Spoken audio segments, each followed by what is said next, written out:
선화목자교회 주일 사부 예배를 들으시는 모든 성도님들을 주님의 이름으로 환영합니다. 이제 곧 예배가 시작됩니다. 핸드폰 전원은 꺼주시거나 진동 모드로 전환해 주시고, 온라인으로 예배하시는 성도님들께서는 경건한 예배가 될 수 있도록 바른 자세와 복장을 갖추어 주시기 바랍니다. 예배를 들으시는 모든 곳마다 하나님의 은혜가 가득하기를 축복합니다. 감사합니다. 할렐루야. 2022년 첫 주일 예배입니다. 2022년을 허락하신 우리 하나님께 우리 다 같이 일어나서 감사의 박수 올려드리며 우리의 왕이신 하나님을 마음껏 찬양하길 소망합니다. 할렐루야.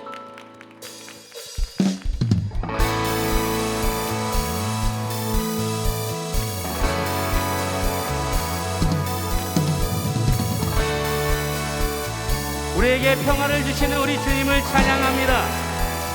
저 바다보다도 더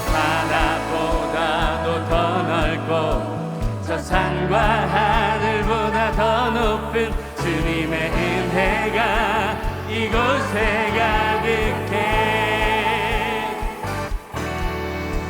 살아계신 나의 주 하나님, 언제나 넘치는 주의 사랑으로 내 안에 가득히 넘쳐 흐르네. 우리 다시 찬양합시다. 저 바다보다도 더 넓고 저 산과 하늘보다 더 높은 주님의 은혜가 이곳에 가득해. 아멘.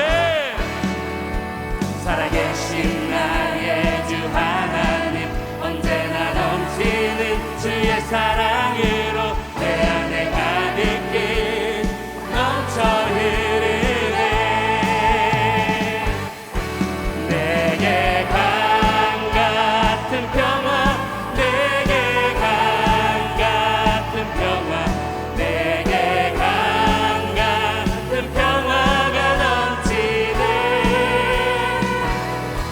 내게 강 같은 평화, 내게 강 같은 평화, 내게 강 같은 평화가 넘치네. 다시 찬양합시다. 저 바다보다도 더 넓고 저 산과 하늘보다 더 높은 주님의 은혜가 이곳에 가득해. 아멘. 살아계신 나의 주 하나님, 언제나 넘치는 주의 사랑으로 내 안에 가득히 넘쳐 흐르네. 아멘. 내게 강 같은 평화, 내게 강 같은 평화, 내게 강 같은 평화가 넘치네. 내게 강 같은 평화, 내게 강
고백합시다. 예수님 나의 왕이십니다.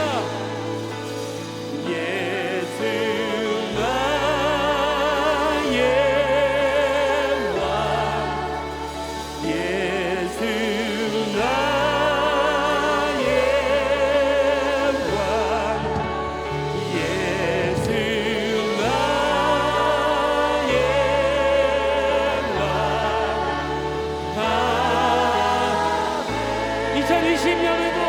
2022년에도 예수님은 우리의 왕이십니다.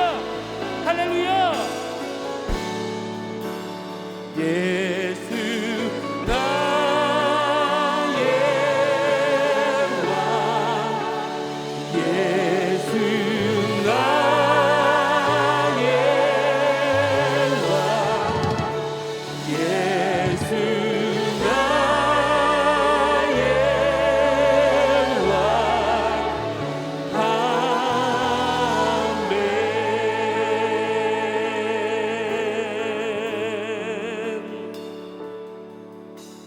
하나님, 나는 내 마음을 정했습니다. 진실로 내 마음을 정했습니다. 내가 만민 가운데 주께 감사드리며 문나라 가운데 서서 주를 찬양합니다. 하나님, 나는 내 마음을 정했습니다.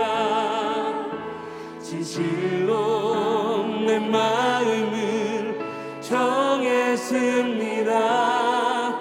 내가 만민 가운데 주께 감사드리며 문나라 가운데 서서 주를 찬양합니다. 한결같은 주 사랑 하늘보다 높고 주의 진실하심은 구름까지 닿으니 왕이신 하나님 하늘보다 더 높임 받으시고 주의 영광은 온 세계 위에.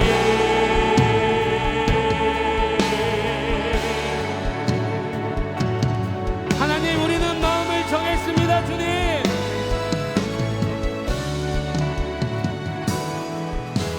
하나님, 나는 내 마음을 정했습니다. 진실로 우리의 마음을 정했습니다. 주님, 정했습니다. 내가 만민 가운데 주께 감사드리며 문나라 가운데 서서 주를 찬양합니다. 아멘. 한결같은 주 사랑 하늘보다 높고 주의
주를 모든 마음을 찬양 주를 찬양 주님을 찬양 나의 여호와께 찬양 우리 목소리로만 주를 찬양 주를 찬양 주님을 찬양 아멘 온 땅 위에 높으신 주를 모든 마음을 찬양 주를 찬양 주님을 찬양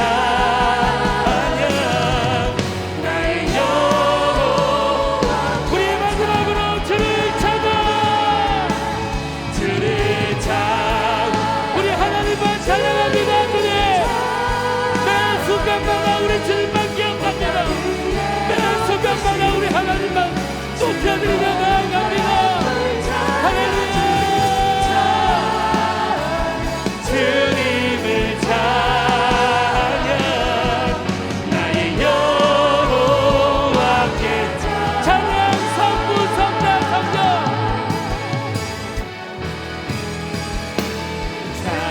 찬양 성부 성자 성령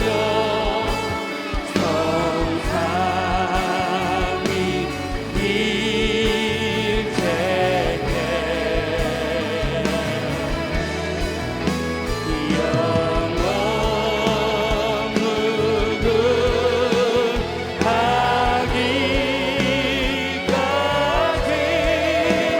영원 무궁하기까지 영광을 돌리세 우리 주님께 영광을 돌리세 할렐루야 우리의 왕이신 하나님께 모든 감사와 찬양을 올려드립니다 할렐루야 아멘 모두 자리에 앉으시겠습니다.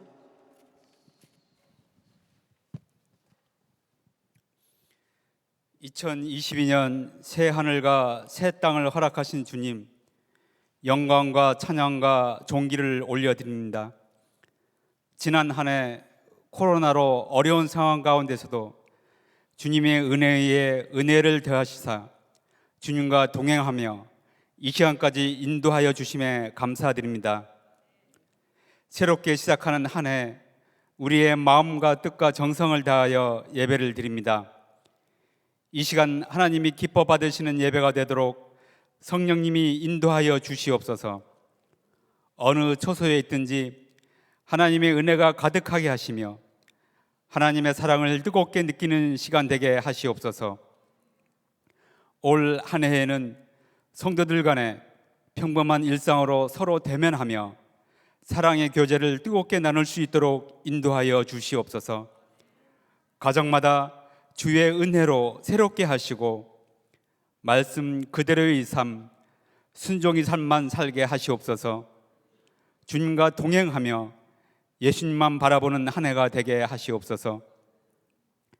우리 안에 어떠한 어려움이 올지라도 주님과 함께함으로 믿음이 더욱 단단해지고 주님을 끝까지 신뢰하며 기쁨과 감사로 살아가게 하시옵소서. 거룩한 다음 세대와 주님 앞에 참된 예배자로 삶을 살아가는 성도들을 일으켜 세우고 하나님의 영광만이 나타나는 교회가 되게 하시옵소서. 코로나로 인한 여러 어려움 가운데서도 새 소망을 가지고 세상을 넉넉히 이기는 삶을 살아가게 하시옵소서. 단위에 세우신 담임 목사님께 성령의 크신 능력과 권능을 물붓듯 부어 주시옵소서. 무엇보다 육신의 건강을 지켜주시사 세계 열방과 한국 교회에 주님의 사역을 넉넉히 감당할 수 있도록 인도하여 주시옵소서. 이 시간 예배의 은혜를 사모하는 갈급한 심령들에게 생수의 강이 넘쳐 흐르도록 인도하여 주시고 성령의 충만함을 허락하여 주시옵소서. 그리하여 모든 심령들이 죄와 어둠과 슬픔과 절망의 터널을 벗어나 주님과 늘 동행하기로 새롭게 결단하고 빛으로 나와 감사와 기쁨이 넘치는 시간이 되게 주님 인도하여 주시옵소서. 거룩한 예배를 위해 헌신하시는 봉사자들을 기억하시고 위로하여 주시며 성령 충만함으로 붙들어 주시옵소서. 우리의 기도를 들어 응답하시고 역사하시는 너무나 좋으신 예수님 이름으로 기도합니다. 아멘.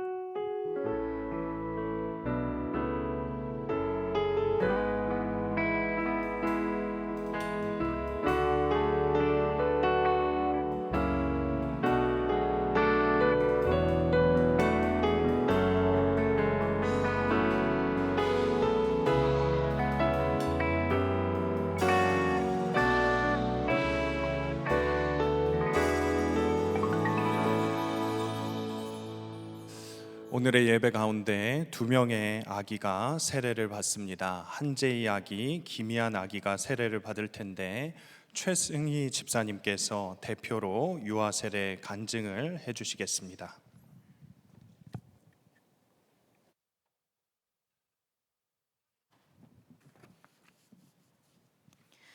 저는 오랫동안 직장 생활을 하며 바쁘게 살았습니다.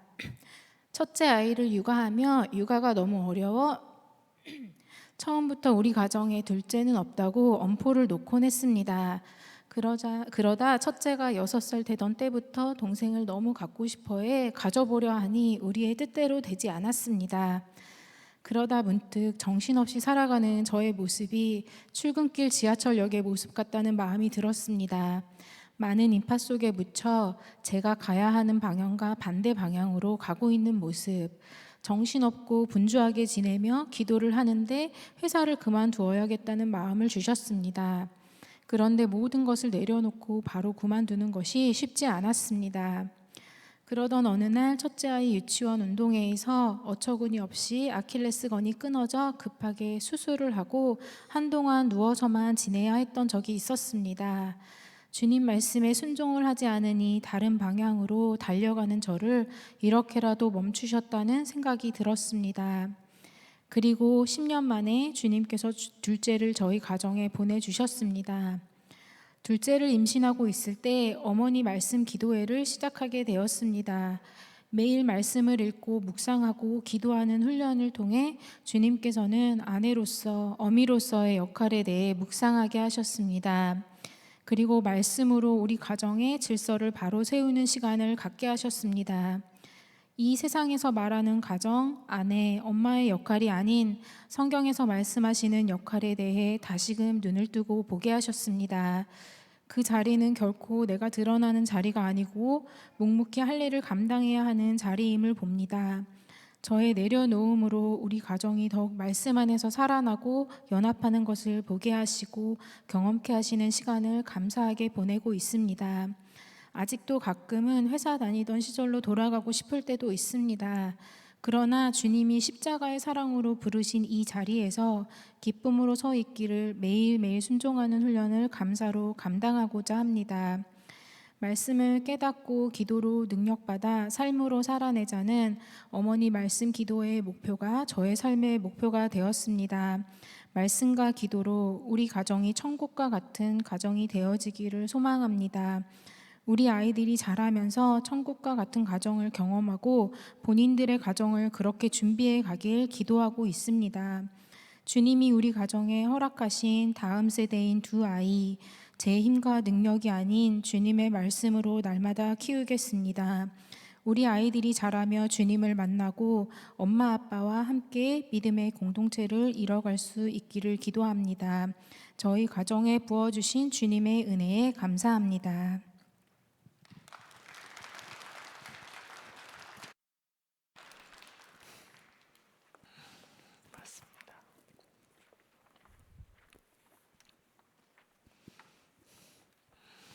기도하겠습니다. 하나님의 놀랍고도 크신 은혜를 감사합니다. 한재희, 김이한 두 아이를 그 부모의 믿음에 따라 하나님 앞에 올려 유아 세례를 베풉니다. 제이와 이한이가 스스로 예수님을 구주로 영접하고 하나님의 사랑하는 귀한 종들로 온전히 서게 하시고 그 가정 위의 은혜를 늘 충만하게 덮으시고 그 부모의 믿음이 이 아이들에게 온전히 전해지고 그리고 하나님의 은혜와 사랑을 흘려보내는 복의 통로로 은혜와 사랑의 통로로 귀하게 쓰임 받게 하옵소서. 예수 그리스도 이름으로 기도합나이다. 아멘.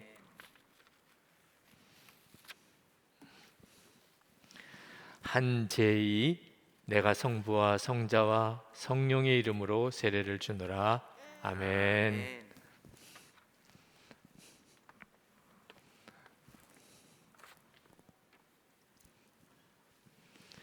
김이한 내가 성부와 성자와 성령의 이름으로 세례를 주노라. 아멘. 자, 유아 세례 받은 우리 이한이 제이 크게 박수해 주실까요? 축복합니다. 사랑합니다. 내려가셔도 되겠습니다.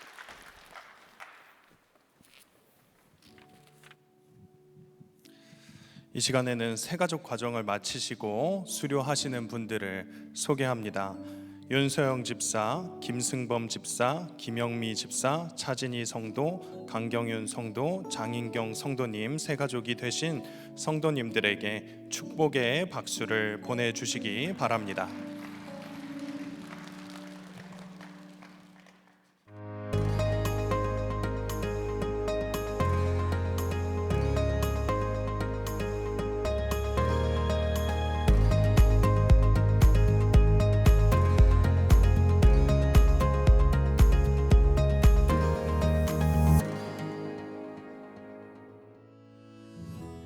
교회 소식을 알려드리겠습니다.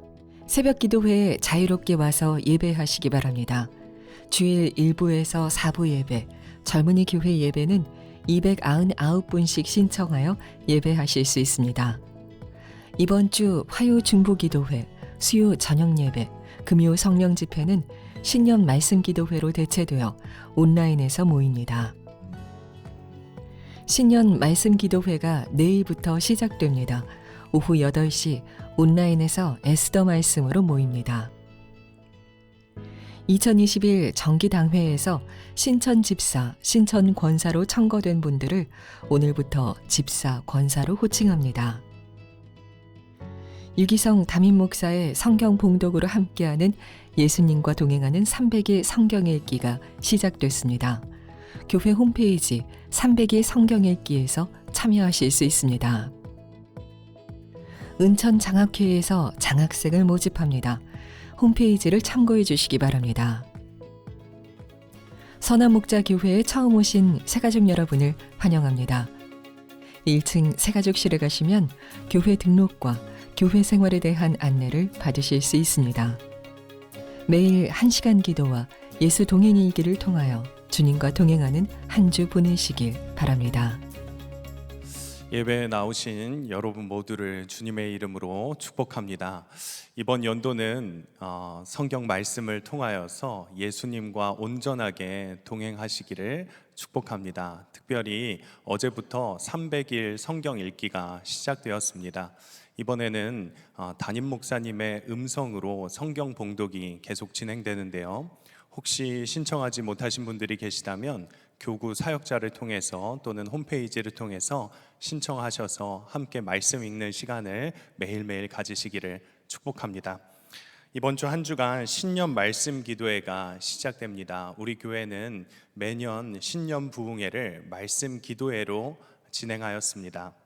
특별히 이번 말씀 기도회는 에스더서를 가지고 진행하게 되기 때문에 자녀들과 함께 또 온 가족이 함께 하시면 더욱더 말씀의 풍성한 은혜를 누리게 되실 줄로 믿습니다. 월요일부터 금요일까지 오후 8시 온라인으로 참여하실 수 있겠습니다. 이 시간 다 함께 하나님을 경외하는 마음으로 자리에서 일어서시겠습니다. 오늘 우리에게 주시는 하나님의 말씀은 요한복음 3장 1절에서 21절 말씀입니다. 바리새파 사람 가운데 니고데모라는 사람이 있었다. 그는 유대 사람의 한 지도자였다. 이 사람이 밤에 예수께 와서 말하였다. 라삐님, 우리는 선생님이 하나님께로부터 오신 분임을 압니다. 하나님께서 함께하지 않으시면 선생님께서 행하시는 그런 표징들을 아무도 행할 수 없습니다. 예수께서 그에게 말씀하셨다. 내가 진정으로 너에게 말한다. 누구든지 다시 나지 않으면 하나님 나라를 볼 수 없다. 니고데모가 예수께 말하였다. 사람이 늙었는데 그가 어떻게 태어날 수 있겠습니까? 어머니 뱃속에 다시 들어갔다가 태어날 수야 없지 않습니까? 예수께서 대답하셨다. 내가 진정으로 너에게 말한다. 누구든지 물과 성령으로 나지 아니하면 하나님 나라에 들어갈 수 없다. 육에서 난 것은 육이요 영에서 난 것은 영이다. 너희가 다시 태어나야 한다고 내가 말한 것을 너는 이상히 여기지 말아라. 바람은 불고 싶은 대로 분다. 너는 그 소리를 듣지만 어디에서 와서 어디로 가는지는 모른다. 성령으로 태어난 사람은 다 이와 같다. 니고데모가 예수께 물었다. 어떻게 이런 일이 있을 수 있습니까? 예수께서 대답하셨다. 너는 이스라엘의 선생이면서 이런 것도 알지 못하느냐? 내가 진정으로 너에게 말한다. 우리는 우리가 아는 것을 말하고 우리가 본 것을 증언하는데 너희는 우리의 증언을 받아들이지 않는다. 내가 땅의 일을 말하여도 너희가 믿지 않거든. 하물며 하늘의 일을 말하면 어떻게 믿겠느냐? 하늘에서 내려오니 곧 인자밖에는 하늘로 올라간 이가 없다. 모세가 광야에서 뱀을 든 것 같이 인자도 들려야 한다. 그것은 그를 믿는 사람마다 영생을 얻게 하려는 것이다. 하나님께서 세상을 이처럼 사랑하셔서 외아들을 주셨으니 이는 그를 믿는 사람마다 멸망하지 않고 영생을 얻게 하려는 것이다. 하나님께서 아들을 세상에 보내신 것은 세상을 심판하시려는 것이 아니라 아들을 통하여 세상을 구원하시려는 것이다. 아들을 믿는 사람은 심판을 받지 않는다. 그러나 믿지 않는 사람은 이미 심판을 받았다. 그것은 하나님의 독생자의 이름을 믿지 않았기 때문이다. 심판을 받았다고 하는 것은 빛이 세상에 들어왔지만 사람들이 자기들의 행위가 악함으로 빛보다 어둠을 더 좋아하였다는 것을 뜻한다. 악한 일을 저지르는 사람은 누구나 빛을 미워하며 빛으로 나아오지 않는다. 그것은 자기 행위가 드러날까 보아 두려워하기 때문이다. 그러나 진리를 행하는 사람은 빛으로 나아온다. 그것은 자기의 행위가 하나님 안에서 이루어졌음을 드러내려는 것이다. 아멘. 하나님의 말씀입니다. 자리에 앉으시겠습니다. 새해 첫 주일입니다. 오늘 예배하시는 여러분 모두 또 영상으로 예배하는 모든 분들에게도 올 한 해는 예수님과 동행하는 그런 놀라운 해가 되기를, 이전보다도 더 주님과 동행하는 삶을 살게 되기를 축복합니다. 우리 예수 믿는 사람에게 있어서 예수님과 동행하는 삶을 사는 것은 우리의 힘이고 또 우리가 세상을 이기는 무기고 또 말할 수 없는 우리의 기쁨입니다. 우리가 이처럼 예수님과 동행하는 삶을 살기 위해서는 반드시 예수님께서 이미 내 안에 거하여 계신다는 사실을 확신할 수 있어야 합니다. 저는 어릴 때부터 예수님께서 마음에 계시다는 말씀을 들었지만 믿어지지는 않았습니다. 예수님이 제 안에 계시다는 것이 저에게는 그게 정말 실감나는 일이 아니었어요. 확신이 없으니까 실제로 주님과 동행하는 삶을 살 수 없었던 거죠. 그러다가 고린도전서 12장 3절 말씀, 누구든지 성령이 아니하고는 예수를 주라 할 수 없느니라. 그 말씀을 읽고 내 안에 정말 주님이 계시구나, 성령이 내 안에 임하셨구나, 부인할 수 없는 증거를 발견했습니다. 제가 예수님을 주님이라고 진짜 믿고 고백하고 있는 일이 내 안에 성령께서 역사하시는 일이구나. 그때부터 제가 예수님을 믿는 삶의 차원이 달라지기 시작했습니다. 예수님이 정말 내 안에 거하신다는 사실이 믿어지기 시작하니까 비로소 주님을 주목하고 바라보게 되는 일이 이제 실제가 되게 된 거죠. 여러분, 하나님께서 우리를 사랑하셔서 독생자를 주시고 예수님은 우리를 위해서 십자가에 달려 피 흘려 죽으시고 그리고 주의 성령이 지금 우리 안에 거하시고, 이건 엄청난 은혜죠. 그러면 여러분 2022년도에 하나님 앞에 은혜를 더 달라고 구할 것은 제가 보기에는 없다고 확신합니다. 그보다 더 큰 은혜가 어디 있어요? 하나님이 나를 독생자보다 더 사랑하시고, 그리고 하나님의 성령이 내 안에 거하시는 은혜를 받았으니 우리가 이제부터 정말 살아갈 일은 그 주님과 동행하는 삶을 사는 거죠. 예수님이 만약에 내 안에 거하신 그런 은혜가 없다면 우리는 주님과 동행하는 삶을 살게 해달라고 기도하는 일이 대단히 힘들고 답답하고 또 정말 믿어지지 않는 기도가 될 거예요. 그런데 예수님이 내 안에 계신 것이 너무 분명하다면 주님과 동행하는 삶을 살아가는 일은 사실 너무 쉬운 일이죠. 그건 하나님이 응답해 주실 차원이 아니고 우리가 어떻게 하느냐에 달린 거잖아요. 그러니 이건 정말 놀라운 일이잖아요. 여러분, 2022년 이렇게 한 해가 다시 시작하게 됐는데 올 한 해 우리가 기도할 제목도 많고 하나님 앞에 응답받을 문제도 많지만 주님과 동행하는 삶에 놀라운 진전이 있기를 진심으로 축복합니다.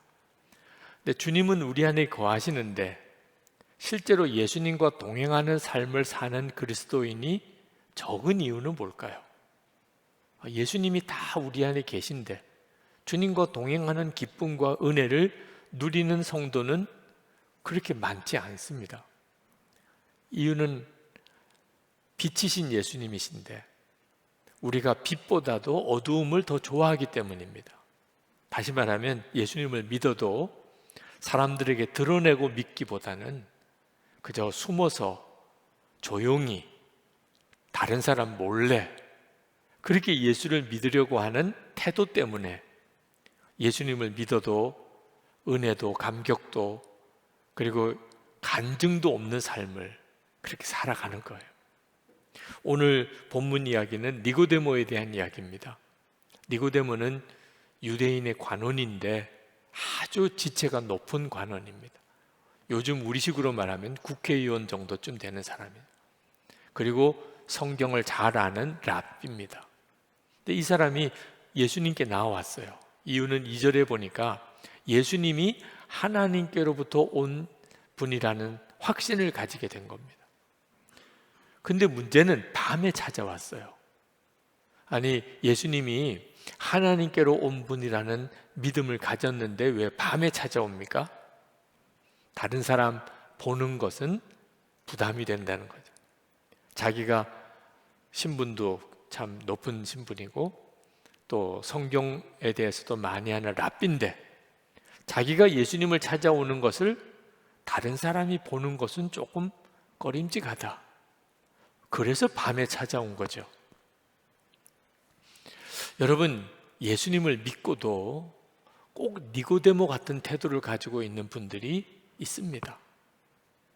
예수님께서 니고데모에게 누가 도대체 어둠을 더 좋아하느냐?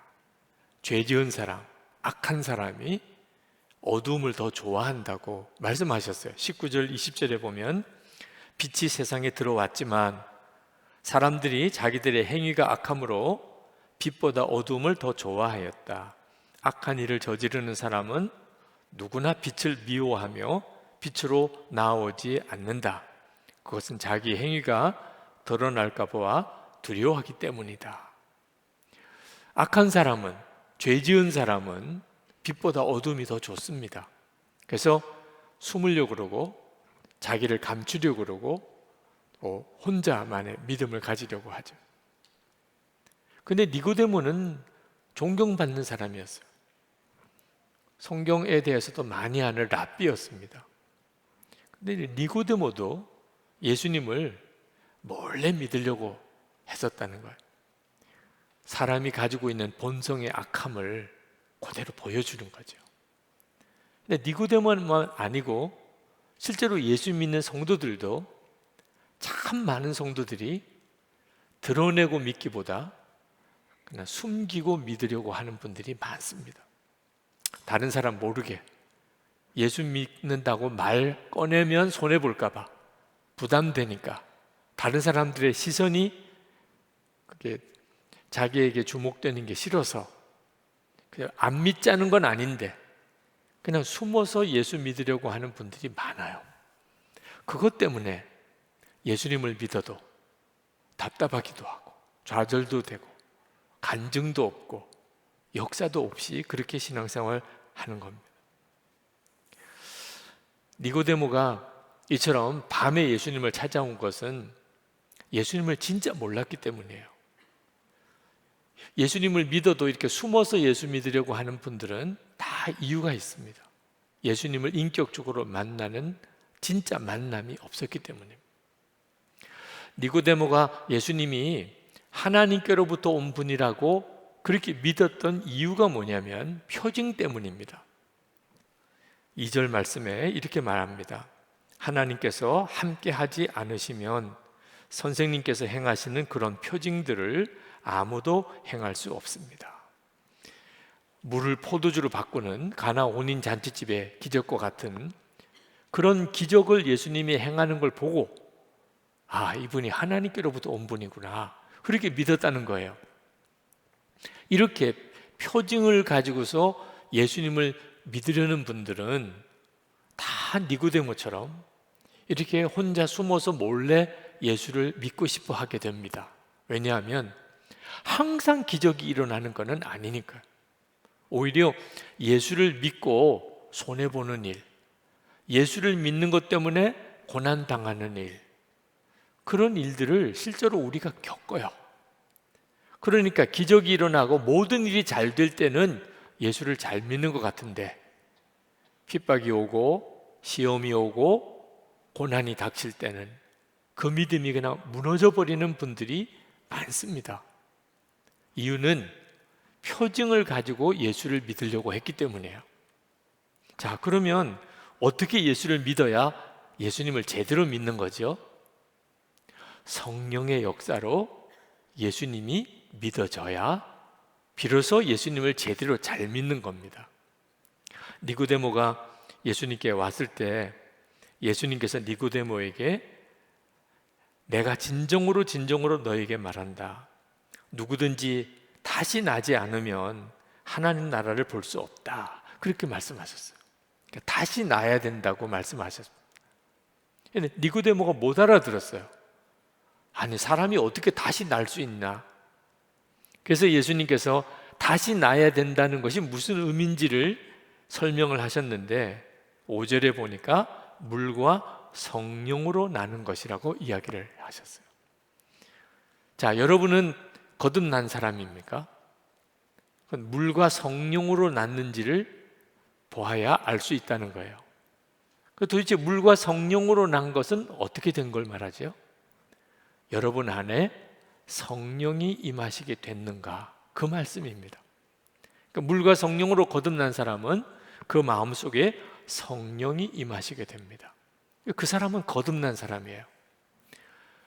본래 하나님이 우리를 창조하실 때 흙으로 우리를 빚으시고 그리고 우리 안에 생명을 불어넣으셔서 사람이 됩니다. 그러니까 하나님이 우리를 창조하실 때 하나님의 성령을 모든 사람에게 부어주셨어요. 그런데 아담과 하와가 선악과를 따먹고 죄를 짓게 되면서 하나님이 성령을 거두어 가셨습니다. 그런데 하나님께서 우리에게 다시 성령을 주시기 위하여 예수님을 보내시고 예수님이 십자가에서 우리 죄를 대신 지시고 죽으심으로 누구든지 그 예수님이 자기를 위하여 십자가에 죽으셨음을 믿으면 모든 죄가 사함을 받고 그리고 다시 성령이 임하십니다. 그래서 그가 영생을 얻게 돼요. 그게 15절 말씀입니다. 그것은 그를 믿는 사람마다 영생을 얻게 하려는 것이다. 여러분, 사람이 다 똑같지 않습니다. 둘로 나뉘어요. 한 사람은 세상의 영을 가진 사람, 한 사람은 하나님께로 온 성령을 받은 사람. 고린도전서 2장 12절 우리 함께 읽어보실까요? 고린도전서 2장 12절입니다. 우리가 세상의 영을 받지 아니하고 오직 하나님으로부터 온 영을 받았으니 이는 우리로 하여금 하나님께서 우리에게 은혜로 주신 것들을 알게 하려 하심이라. 아멘. 여러분, 사람이 겉으로는 똑같은 사람인 것 같아도 영이 다릅니다. 세상의 영을 받은 사람, 하나님께로 온 성령을 받은 사람이 달라요. 그 다른 증거가 뭐냐면 하나님이 은혜를 주실 때 깨달아 아는 사람이 있고 전혀 모르는 사람이 있습니다. 그래서 예배를 드리고 말씀을 듣고 찬양을 하고 기도하는 것이 완전히 사람의 반응이 다르다는 거예요. 세상의 영을 가진 사람은 세상식으로 사는 것이 좋고, 하나님의 성령을 받은 사람은 하나님이 기뻐하시는 일을 하면서 은혜를 받는 거예요. 어느 목사님이 저에게 물으시더라고요. 유 목사님, 나는 죽었습니다. 그렇게 설교하면 교인들이 좋아합니까? 그러시더라고요. 여러분들에게도 묻고 싶어요. 그렇게 설교하면 여러분 좋습니까? 화납니까? 실제로 캐나다의 어느 교회에 가서 나는 죽고 예수로 사는 사람, 그게 부흥의 주제였어요. 그랬더니 그 목사님 사모님이 하시는 이야기가 그 주제 때문에 교회 부흥에 안 온 젊은 교인들이 꽤 있다는 거예요. 이번에는 죽는데, 이번에 부흥에 가면 죽는데, 그래서 안 온 사람이 있다고. 여러분, 어떤 사람은 은혜가 되는데 어떤 사람은 전혀 은혜가 안 되는 사람이 있는 게 참 신기하죠. 세상의 영을 가지고 있는지 하나님의 성령을 받았는지에 따라 다른 거예요. 저는 예수님 한 분이면 충분합니다, 이 말이 제게는 한동안에는 엄청 부담스러웠던 적이 있었습니다. 여러분 중에도 그러실 거예요. 예수님 한 분이면 충분합니다. 저는 그 말이 어떤 의미로 와닿았냐면, 이제는 아무것도 하나님이 안 주시나 봐, 이제 나 엄청나게 가난하게 살 건가 봐, 이제 나는 엄청나게 고생하고 살 건가 봐, 꼭 그렇게 들리는 거예요. 예수님 한 분이면 충분합니다. 근데 성령의 역사로 예수님을 인격적으로 만나고 난 다음에 저에게 있어서는 가장 큰 그런 고백이 예수님 한 분이면 충분합니다.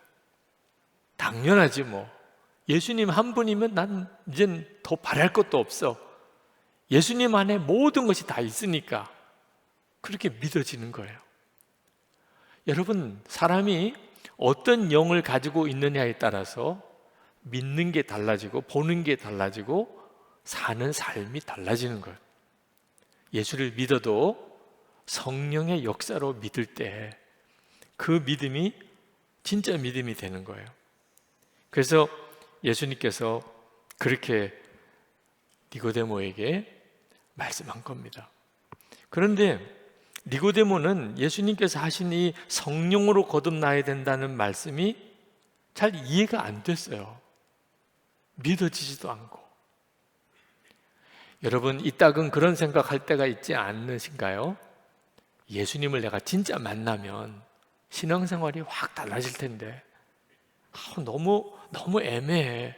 목사님 설교나 듣고 그냥 성경책이나 읽고 이렇게 신앙생활 하지 않고 예수님 나를 좀 한번 확 만나주시면, 그러면 내가 이제부터는 정말 제대로 신앙생활 할 수 있을 텐데, 이런 생각하신 분들도 있으실 거예요. 근데 니고데모를 보세요. 예수님 만났잖아요. 니고데모는 성경도 많이 하는 사람이에요. 니고데모는 사회적인 지위도 높은 사람입니다. 그런데 예수님이 하시는 말씀을 하나도 못 알아듣는, 이해도 안 되고 믿어지지도 않고. 그래서 예수님께서 니고데모에게 10절에 이렇게 책망하셨어요. 너는 이스라엘의 선생이면서 이런 것도 알지 못하느냐. 근데 오늘 이 시간 여러분들은 어떻습니까? 거듭난다는 말, 성령이 내 안에 임하신다는 말, 여러분들 다 이해하시잖아요. 아니 니고데모는 전혀 이해를 못했다니까요. 믿어지지도 않고. 그러니 예수님을 진짜 실제로 만났고 예수님으로부터 말씀을 들은 사람이 니고데모인데 우리보다도 훨씬 믿음이 없잖아요. 우리 안에 오신 주님, 그게 그냥 말만 하는 게 아니라는 겁니다. 육신으로 예수님을 만난 것과 내 안에 성령께서 오셔서 그래서 예수님을 바라보는 눈을 열어주신 것이 어디가 더 큰 은혜의 역사입니까? 우리가 그렇다니까요. 예수 동일기 나눔방에 대해서 목사님들에게 소개를 했더니 깜짝 놀라시는 목사님이 계셨어요. 아니 교회 안에 말 소문이 얼마나 무서운데 일기를 서로 나누면 그거 시험 감당할 수 있습니까, 목사님? 제가 그 목사님의 걱정이 이해가 안 되는 건 아니지만 그렇게 믿는 것이 참 안타깝더라고요. 여러분, 여러분의 마음 속을 이렇게 서로 나누고 빛 가운데 사는 거죠, 이제. 그게 그렇게 두렵습니까? 아니, 우리는 예수님을 영접한 순간에 이미 빛 가운데 살게 된 거예요. 예수님이, 빛이신 예수님이 우리 안에 계신데 뭘 더 숨기고 감추고 누르고 살 게 있느냐 말이에요. 히브리서 12장 1절에 분명히 우리에게 구름같이 둘러싼 허다한 증인들이 있으니 라고 이야기를 했습니다. 여러분 보지는 못하시지만 우리보다도 더 먼저 믿음으로 살았던 허다한 구름같이 둘러싼 허다한 증인들이 우리를 지금 지켜보고 있어요. 절대로 혼자 있는 시간이 없습니다. 집에 혼자 있든 직장에 혼자 있든 길거리에 혼자 가든 어느 구석에 혼자 쭈그리고 있든 허다히 많은 증인들이 여러분들을 지켜보고 있어요. 그리고 무엇보다 주 예수님께서 여러분의 마음에 계세요. 이게 우리는 이미 빛 가운데 나와 있는 거예요. 그런데도 그 사실을 깨닫지 못하고 믿지 못하고 그냥 숨어 있기를 원하는, 그러니 답답한 거죠. 우리 주님이 더 답답하신 거죠. 이제는 이런 삶에서 우리가 돌이켜야 돼요. 더 이상 남 몰래 믿으려고 그러고 숨어서 믿으려고 그러고 감추고 믿으려고 그렇게 살면 안 됩니다.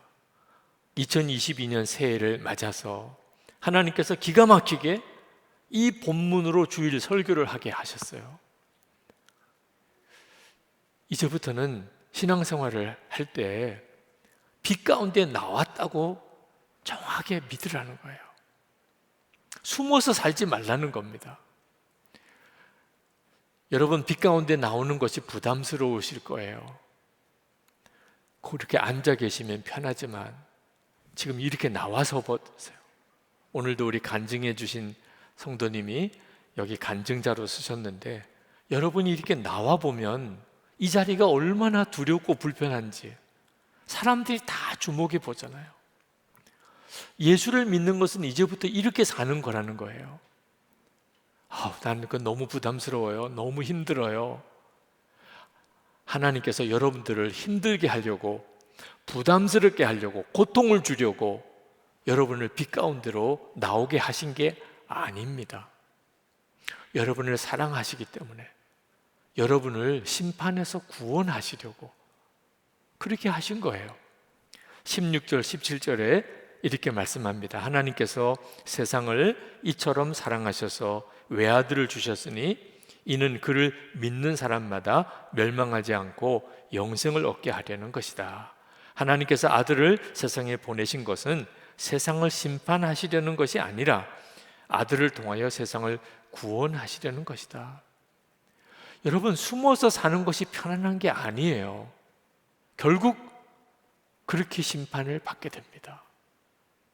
여러분이 여러분 자신의 진짜 모습도 모르고 살아요. 어둠 속에 살면. 그러다가 빛 가운데 드러나면, 주님 앞에 서보면 여러분의 진짜 모습을 보고 기절하는 줄 알 거예요. 그래서 우리 주님이 빛으로 우리 안에 오신 거예요. 이제는 빛으로 나오라는 거예요. 그때 당황스럽기도 하고 여러분 자신의 진짜 모습을 보고 두렵기도 하고 부끄럽기도 하지만 그게 사는 길이라는 겁니다. 그리고 이제부터는 정말 빛 가운데 살아가야 하는 거예요. 니고데모가 밤에라도 예수님을 찾아왔기 때문에 니고데모는 예수님의 숨은 제자가 됩니다. 예수님의 십자가에 죽으셨을 때 그때 예수님의 시신을 누가 수습하고 무덤에다가 안장을 했나요? 니고데모예요. 아리마대 요셉과 함께 향품을 가지고 예수님의 시신에 바르고 그리고 무덤에 안장하는 일을 니고데모가 했습니다. 그때 예수님의 제자들 다 도망가고 베드로는 예수님을 3번이나 부인하고 저주까지 했던 그 살벌하던 순간에 니고데모가 숨은 제자였던 거죠. 왜 그렇죠? 예수님께로 나아오니까, 빛이신 주님 앞에 자꾸 나아가게 되니까 그 니고데모도 은혜의 눈이 열리게 된 거죠. 하나님께서 우리에게 하시고 싶은 정말 간절한 말씀, 예수를 믿었다면 이제는 빛 가운데 사는 것을 명심하라는 겁니다.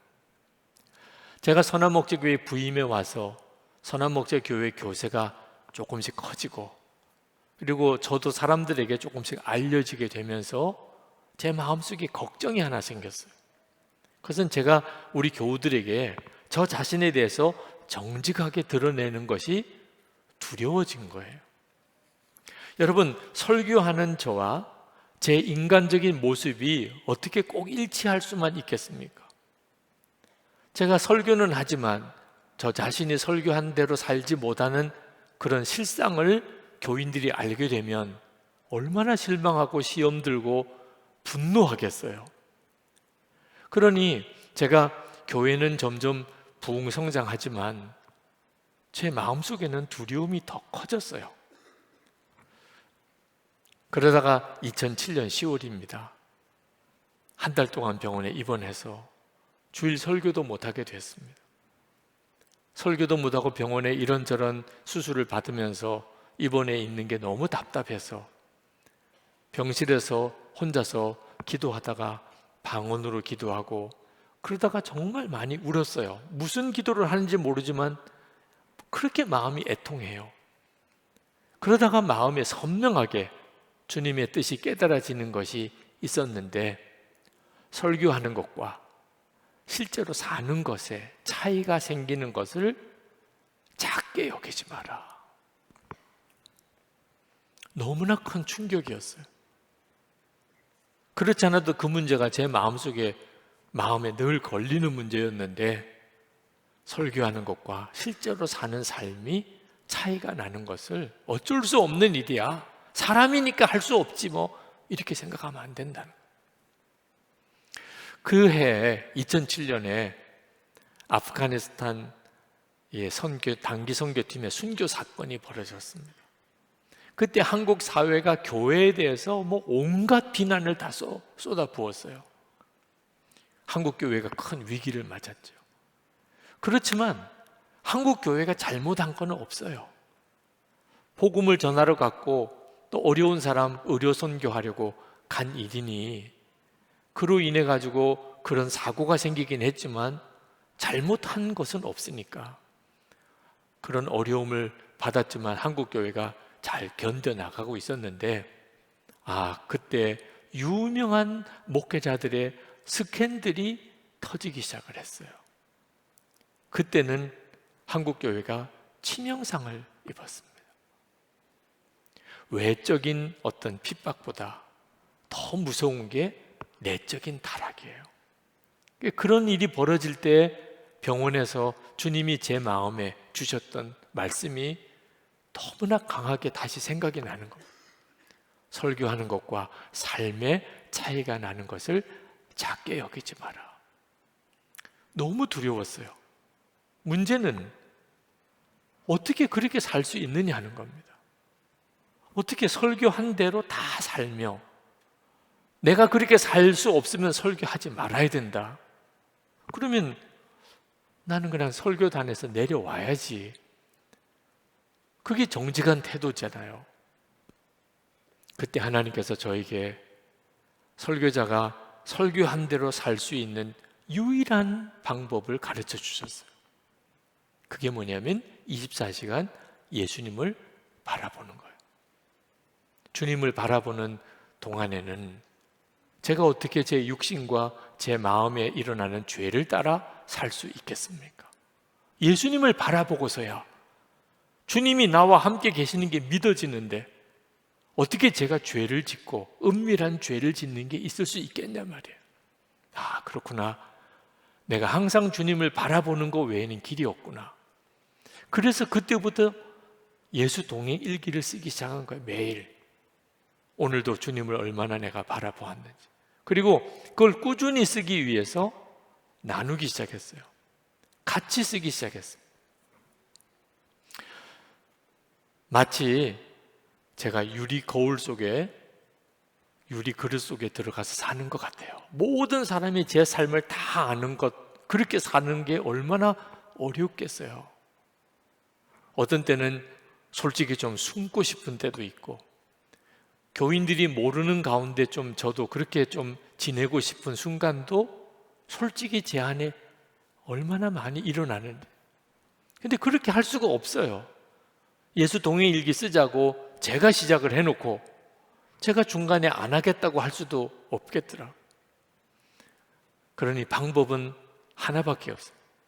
일기에 쓸 수 없는 일은 안 하는 거예요. 일기에 쓸 수 있느냐? 오늘 내가 이런 일을 하고 내가 저런 일을 하는데 이거 일기에 쓸 수 있냐? 아유, 이건 일기에 쓸 수 없을 것 같아. 그러면 안 하는 거예요. 거짓으로 일기를 쓰던 건 그건 얼마나 끔찍한 일입니까? 그렇게 지난 11년을 살았어요.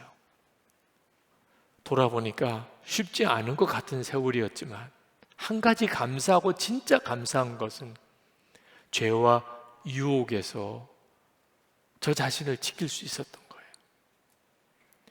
지금 이 자리까지 올 수 있었던 거예요. 요한일서 5장 18절 말씀, 하나님께로부터 난 자는 다 범죄하지 아니하는 줄을 우리가 아노라. 하나님께로부터 나신 자가 그를 지키심에 악한 자가 그를 만지지도 못하느니라. 이 말씀이 실제 체험이 됐어요. 야, 그렇구나. 정말 그렇구나. 그러나 죄와 유혹에서 악한 마귀의 손에서 나를 지킨 것뿐만 아니고 예수님과 친밀한 게 뭔지를 놀랍게 경험했어요. 하나님의 나라의 실제와 영광이 얼마나 크신 것을 눈을 떴어요. 지나고 보니까 정말 잘했더라고요. 그래서 교우 여러분들에게 그렇게 권해드리는 거예요. 여러분은 목사가 아니니까 그렇게 할 필요가 없는 겁니까? 진짜 예수를 믿으시기를 바랍니다. 예수를 믿으셨는데 그분은 빛이세요. 그런데 숨어서 믿고 감추고 믿고 어둠 속에 그냥 머무르기를 원하는 그런 예수를 믿는 신앙생활은 없는 거예요. 그렇게 예수를 믿을 거면 왜 예수를 믿습니까?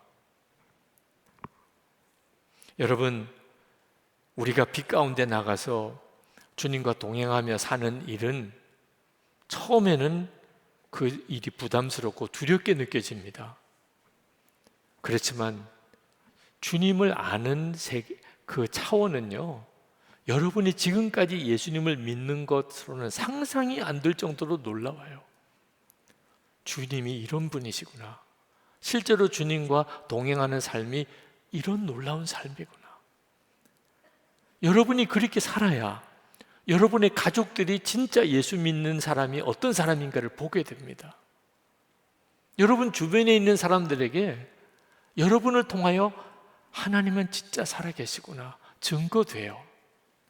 이 땅에 영적 대각성이 일어나는 일에 여러분이 불씨가 될 수 있어요.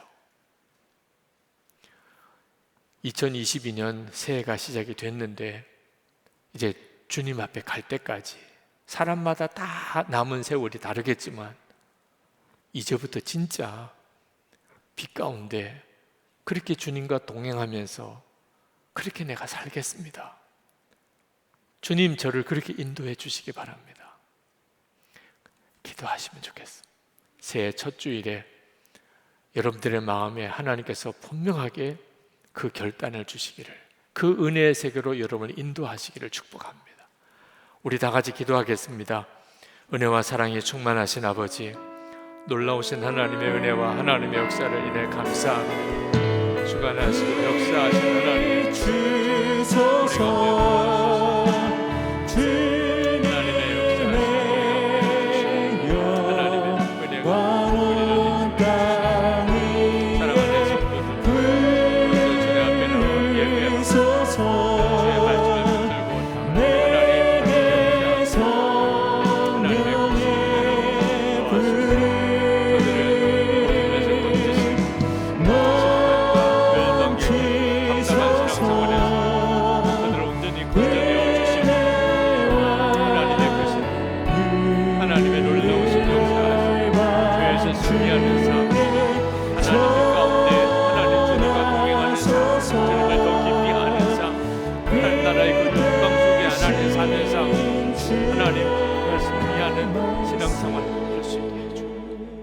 아버지 하나님, 2022년 새해 첫 주일 예배를 드리는 사랑하는 성도들에게 말씀을 주셨으니 그 말씀대로 사라지는 역사가 일어나게 하시옵소서. 더 이상 숨고 감추고 누르고 신앙생활 하지 않게 하시고 빛이신 주님 앞에 담대하게 나가 주님과 동행하는 빛 가운데 걷는 삶 주소서. 죄에서 승리하고 슬픔과 좌절과 낙심에서 승리하고 어둠의 권세에서 승리하는 삶, 어디서든지 지금도 살아계신 주님의 증인으로서 하나님, 풍성하신 하나님의 은혜와 복의 산 증인으로서 그렇게 살게 하시옵소서. 성도들의 가정 안에 하나님의 은혜를 더하시고 온 가족이 다 구원을 받으며 그리고 마음의 심령의 주의 평강이 늘 넘치고 기쁨의 삶을 살게 하시고 병든 몸을 주님 고쳐주시고 하나님 기업의 복을 주시고 어디서든지 주님 드러내며 어둠의 권세에 묶임이 없이 그렇게 살게 하여 주옵소서. 오늘도 새해 첫 주일 예배를 드리며 주님 앞에 온전한 12일조와 감사헌금과 선교헌금과 구제헌금과 건축헌금을 봉헌해 드립니다. 성도들의 주님을 향한 간절한 마음, 그 믿음, 그 사랑을 주님 받으시기를 원합니다. 하나님, 성도들의 삶이 올해도 풍성하여 하나님 앞에 나갈 때마다 늘 감사할 거리가 있게 하시고 그리고 감사할 수 있는 힘이 있게 하시고 그 감사할 제목이 날마다 더하게 하여 주옵소서. 우리 나라가 하나님을 경외하는 나라가 되고 하나님을 경외하는 그런 대통령이 선출되게 하시고 하나님의 말씀이 이 나라의 법이 되게 하소서. 남북이 복음으로 통일되고 북한 주민들에게 진정한 자유와 복음이 전해지는 날이 속히 오게 하소서. 김국기 목사님, 김정욱 목사님, 최충길 선교사님, 장문석 집사님, 억류된 주의 종들이 속히 석방되게 해주시고 전 세계에 코로나19로 인한 재앙이 이제는 그치고 영적 대각성이 일어나며 선교의 세문이 활짝 열려지게 하옵소서.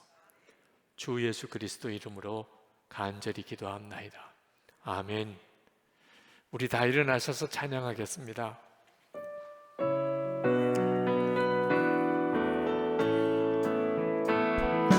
주님 당신 사랑에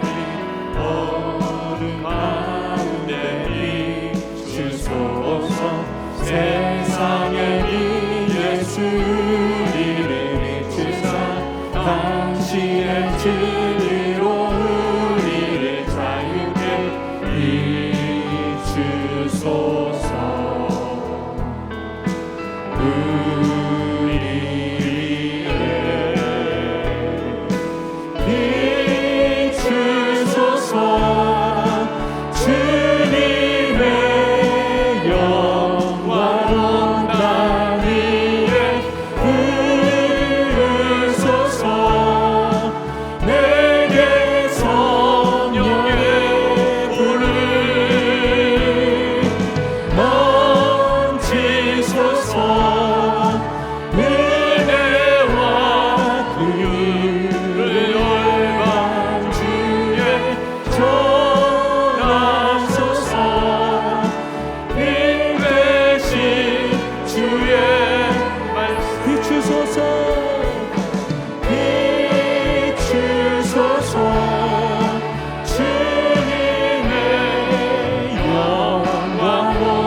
주 예수님의 크신 은혜와 하나님의 사랑하심과 성령의 교통하심이 새해 첫 주일 예배를 드리는 모든 성도들과 그 삶 속에 충만하시기를 축원하옵나이다.